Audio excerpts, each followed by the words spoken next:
local news for Tuesday the 27th of June. Aratoi Wairarapa Museum of Art and History in Masterton has a new director in Susanna Shadbolt.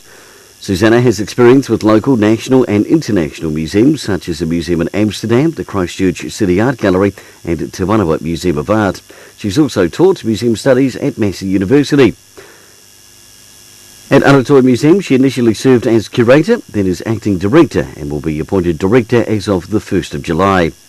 Alternative rock band Redwall from Wairarapa College took out the regional final of the Smoke Free Rock West in front of an enthusiastic crowd Saturday night at the Curriton Event Centre.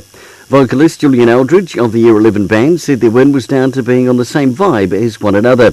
Offshore from Kinneroi College placed second, and Absolutely Not, also from Kinneroi College, placed third. And in sport, Wairarapa United are through to the next round of the Chatham Cup after beating Napier City Rovers 5-4 in extra time on Sunday in the Hawke's Bay. Paul Eiffel opened the scoring with a penalty. And rumours are flying the Farriers Wairarapa Bush may have a new halfback this year. Word on the street is it could be former All Black Pedi Wipu. And congratulations to Emirates Team New Zealand on winning the America's Cup. For local news and sport, I'm Brent Gare.